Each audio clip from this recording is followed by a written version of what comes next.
नमस्कार, मैं सुनील अभय और आप देख रहे हैं HD न्यूज़ इंडिया। यहाँ पर आज बंजारा समाज का कॉन्स्टिट्यूशनल क्लब में बहुत बड़ा प्रोग्राम हुआ और लगभग यहाँ पर देश विदेश से भी लोग मौजूद हुए हैं। मक्खन शाह लबाना जी और बालकीशा बंजारा जी का जन्मदिन आज ही के दिन यहाँ पर मनाया गया है। हमारे साथ मौजूद है जो भी महानुभाव है, यहाँ तक हमारे US से भी हमारे पास मैडम है, कनाडा से।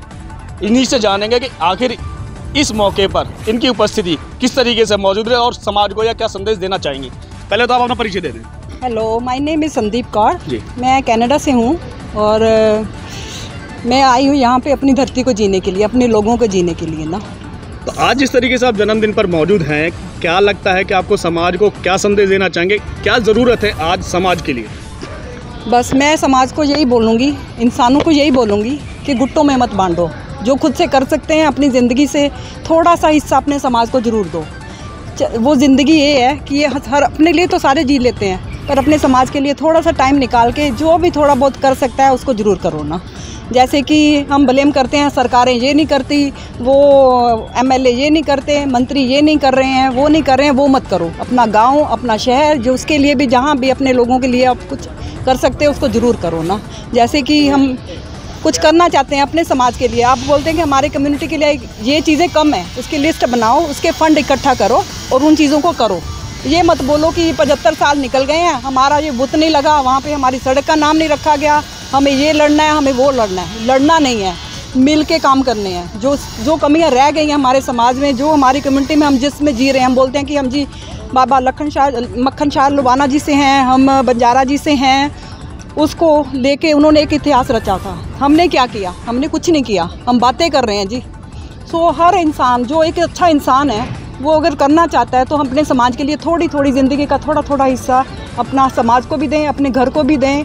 तभी अगर हम अपना घर अच्छा रख सकेंगे, स्वच्छ रख सकेंगे, आरोग्य फ्री रखेंगे तो अपने समाज को भी कुछ दे सकेंगे हम ना। जैसे कि अभी आपने बताया कि आप कनाडा से हैं और वहाँ पर आपको रहते भी काफ़ी समय होगा। हाँ क्या जिस तरीके का यहाँ पर अभी माहौल देखने को मिल रहा है, हाँ जी, भारत देश की आप पली बड़ी है, पैदा हुई हैं और उसके बाद यहाँ पर वहाँ में और यहाँ में अंतर क्या दिखाई देता है आपको? पता नहीं, मुझे लगता है कि मेरी ज़रूरत है यहाँ पे ना। जी, मुझे लगता है कि मेरी ज़रूरत है, क्योंकि जिस समाज से मैं गई हूँ वहाँ पे जॉइंट फैमिली थी, प्यार था, मोहब्बत थी, एक दूसरे की परवाह थी। अभी मैं जहाँ पे देख रही हूँ वो वैसा कुछ भी नहीं है। ढूंढने तो मैं वही चीज़ें आती हूँ अपनी मिट्टी में, पर मिल कुछ नहीं रहा है मुझे ना। नहीं, इस बात का लगता है आपको दुख है शायद? बिल्कुल, मेरे को वो बहुत है कि फिर एक बार अच्छी चीज़ें किया जा सकती हैं। अपने हमें परमात्मा ने हमें दिमाग दिया है, अच्छा सोच दिया है, अपने कर्म करने हैं तो अच्छे कर लो।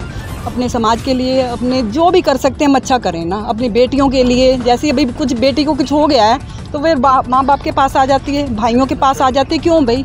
हम उसको ऐसी सोच, ऐसी शिक्षा नहीं दे सकते कि वो अपने पैरों पे खड़ी हो, वो उसके पीछे आके फिर दोबारा अपनों के ऊपर बोझ ना बने। वो आपको वजह क्या लगती है कि आज भी जो है महिलाओं को थोड़ा सा पीछे रखा जाता है और बेटों को थोड़ी तवज्जो दी जाती है? क्या वजह हो सकती है कि और क्यों ये जो समाज है अभी जाग नहीं पा रहा है? जाग नहीं पा रहा है क्योंकि उनको ये लगता है कि बेटियां सब कुछ गलत करती हैं, पर बेटियां नहीं हैं तो घर नहीं चलेगा, पत्नियां नहीं हैं तो घर नहीं चलेगा, माँ नहीं है तो बेटा कहाँ से आएगा? ठीक है ना। वही बेटा जो एक प्रधानमंत्री बना है, वही बेटा जो MLA बना है, वो एक माँ के पेट से आया है। उसकी माँ में कुछ दम था तो वो कुछ आगे चीज़ें लेके आया बंदा, क्योंकि वो संस्कार माँ बाप के थे। ठीक है ना। अच्छे संस्कार मिलते हैं घर से, समाज से, गुरु से, जो शिक्षा देता है। ये धरती जो जिससे हम दाना खा के ताकतवर बनते हैं, पैदा हुए हैं, उसको भी हमारा फर्ज बनता है कुछ देने का ना। सबका बनता है कुछ ना कुछ देने का ना। थोड़ी सी ज़िंदगी का इतना सा हिस्सा, इतना हमने जिया ना, तो इतना हिस्सा हमारे समाज को देने का एक हक बनता है ना। और जो अभी इस तरीके के कार्यक्रम कर रहे हैं या लगातार समाज को एकजुट करने की जो बात करते हैं, हाँ जी, उनके लिए आपका क्या संदेश रहेगा? मैं तो ये करूँगी, ब्लेम मत करो किसी को, एक चेन बनाओ। चाहे वो घर में एक कुटिया में रह रहा है, एक 2 कमरों में रह रहा है, एक कोई महल में रह रहा है, एक चेन बने। जो भी थोड़ा थोड़ा वो करेगा ना, वो एक चेन बनती जाएगी ना, क्योंकि वो जो इंसानियत उसी में है। अगर हमारी आत्मा कह रही है कि ये चीज़ें अच्छी नहीं है तो वो हम अपने घर से ही शुरू कर सकते हैं। शुरुआत कैसे? बेटियों को स्ट्रॉन्ग बनाओ। बेटी स्ट्रॉन्ग होगी, वो आगे जाके शादीशुदा होके एक बच्चा पैदा करेगी, एक बेटी एक बेटा, वो खुद उनको स्ट्रॉन्ग बनाएगी। उससे वो एक स्ट्रॉन्ग समाज की नींव बनेगी ना। बस ये करो ना। आप अपना परिचय? मेरा नाम रामपाल नायक है जी। मैं उत्तर प्रदेश में मंत्री रहा हूँ समाजवादी पार्टी में, वर्तमान में प्रदेश सचिव हूँ समाजवादी पार्टी का। आज हमारे जो लक्की साहब बंजारा और मक्खन साहब बंजारा का जयंती मनाई गई, उसके उपलक्ष्य में हमको यहाँ इनवाइट किया गया है। हम बड़े धन्य हो गए यहाँ समाज में आके, जो हमें ऐसा मौका मिला है। यहाँ लगभग तमाम पार्टियों के लोग दिखाई दे रहे हैं। समाजवादी पार्टी से आप खुद हैं, आम आदमी पार्टी से भी दिखाई दिए, बीजेपी भी। लोग पार्टियों में बटे हुए हैं, समाज में बटे हुए हैं। अब एकजुट होने की बात कब करते हैं? अभी आपके नारंग जी ने मेरे बारे में जो उदाहरण दिया था कि आपकी तुलना काशीराम से की जाती है, उन्होंने बहुत बड़ा वर्ड बोल दिया मेरे बारे में। मैं इतना ये लायक नहीं हूँ, काशीराम जी के मुकाम पे तक नहीं पहुँचा हूँ। लेकिन मैं उत्तर प्रदेश में गांव-गांव जाके जो कभी बंजारा समाज सोचा नहीं था, समझा नहीं था, गांव-गांव जाके बंजारा समाज को जोड़ने का काम किया है। और ये जो आप बता रहे डिफरेंट पार्टियां हैं, पार्टियां डिफरेंट हैं, समाज डिफरेंट नहीं है। समाज एक है, जहां हमारे यूनिटी। मगर वोट जब बढ़ता है तो फायदा तो कोई और ही ले जाता है ना सर। देखिए साहब, ये हर समाज में है, बंजारा समाज में नहीं है, हर समाज में है ये। इसमें ब्लेम एकजुट कैसे किया जाएगा? देखिए जैसे आज उन्होंने किया है, हमारे जो लवाना साहब ने किया, हरिबाबू राठौर साहब ने किया है, ऐसे ही अभी हमने एक मिशन चलाया था यूपी में। हम वो काम करने जा रहे थे, बंजारा समाज का शायद इतिहास में नाम दर्ज होने जा रहा था अगर गवर्नमेंट हमारी आती, कि कभी सपने में नहीं सोचा बंजारा समाज। ये हमारी अखिलेश साहब, ये जो राजनीति वाली बात है तो हमें भी समझ में नहीं आती तो अभी क्यों नहीं, क्या वजह क्या? अभी हम कर रहे हैं साहब, अभी हम समाज का देखिए साहब, 35 इयर्स पॉलिटिकल करियर हो गया हमारा। अभी आपने सर कामसी राम साहब की बात की है, उनका मुकाबला आज तक कोई नहीं कर पाया और ना कर पाएगा। इसी तरीके बड़प्पन समझ रहे चीज, ठीक है ना। और साहब सुनिए साहब, मेरा पॉलिटिकल करियर समथिंग 35 इयर्स है। ये अगर वाइट है तो वाइट ही है। कोई भी कास्ट का कोई भी आदमी हिंदुस्तान में दाग नहीं लगा सकता इसके ऊपर कि यहाँ पे ये आदमी। अच्छा सर, आपको नहीं लगता कि कुछ पार्टी या संगठनों से उठकर भी कुछ काम करना चाहिए? जैसे मैडम ने खुद कहा कि बड़ी बात मैडम जी ने, बहुत बड़ी इसके बारे में आप क्या राय है? देखो, हर इंसान के अंदर कुछ संसाधन होना चाहिए। अब बच्चे चलाएं, परिवार चलाएं, कि पार्टी से उठ के काम करें। सबसे पहला उनका फर्स्ट टारगेट ये है कि अपना परिवार कैसे चलाएं। जब परिवार स्ट्रॉन्ग रहेगा, आपका दाल रोटी मिल रही परिवार को, धीरे धीरे निकलिए, फिर आप बाहर आप निकलेंगे तभी कुछ कर पाएंगे। मैडम जी ने कहा सही कहा, कनाडा रहते हैं, सब रहते हैं। अभी जब ज़मीन पे भी जाएंगे गांव-गांव, हम गए हैं प्रदेश में, बहुत घुमा हमने, तब मैडम जी आपको स्थिति पर ये पता चलेगी। ओनली बंजारा कम्युनिटी की बात नहीं कर रहा हूँ मैं, एनी कास्ट की बात कर रहा हूँ। ये परिस्थितियाँ हैं वहाँ लोगों की कि हम एक गाँव गए थे लखीमपुर में, वो टोटल झोपड़ी, एक मकान कच्चे नहीं थे। हाँ, एक मकान कच्चा नहीं था। अभी जो मौजूदा स्थिति है यूपी में भी देखा जाए तो देहाती इलाकों में झुग्गी झोपड़ी वैसी पड़ी है, बिजली की सुविधा नहीं है, पानी की सुविधा नहीं है। मगर सरकारें कितनी आई, कितनी गई, अभी तक जो समानता की बात कर रहे हैं, हर चीज की बात कर रहे हैं, वो मौका क्यों नहीं दिया? देखिए, जबकि आपकी भी कई साल पार्टियां रही हैं। हाँ, पार्टियां रही हैं, मुख्यमंत्री रहे हैं। देखिए, अब आपने बात छेड़ दी है, हमारे पास रिकॉर्ड है। मुलायम सिंह यादव, अखिलेश यादव ने सेंट्रल गवर्नमेंट को हमारी कम्युनिटी के बारे में 3 बार रिकमेंडेशन भेज चुके हैं भारत सरकार को। मानी क्यों नहीं जा रही? नहीं, आप ये सेंट्रल गवर्नमेंट का है ना काम, स्टेट गवर्नमेंट का नहीं है। उनका जो काम था उन्होंने भेज दिया।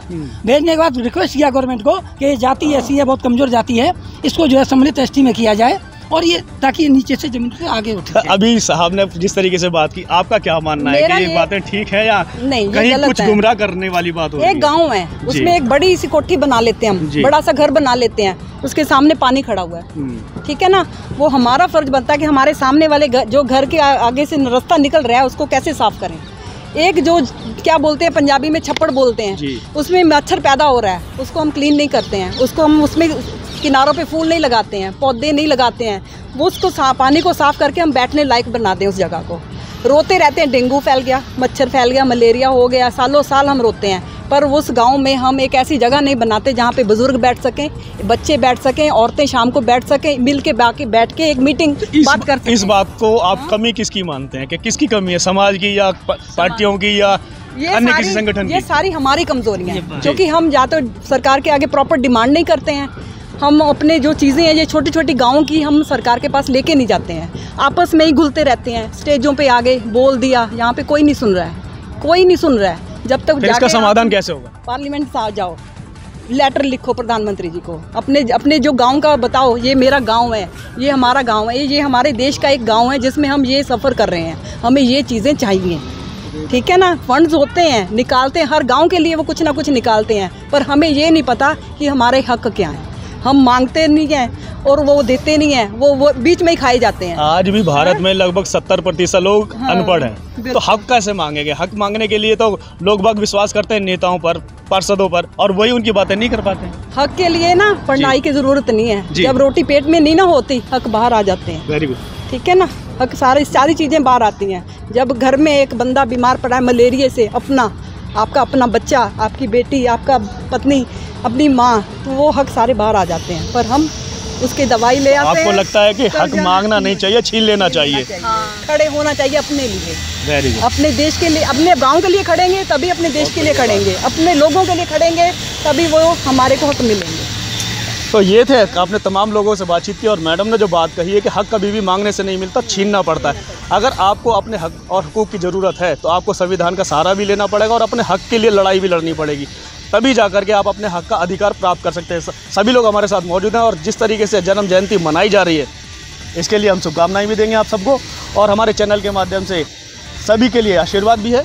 और आगे आने वाले समय में इस तरीके के और भी जो कार्यक्रम होते रहेंगे वो हम आपको लगातार दिखाते रहेंगे। और इसी के साथ मैं सुनील अबे, HD न्यूज़ इंडिया।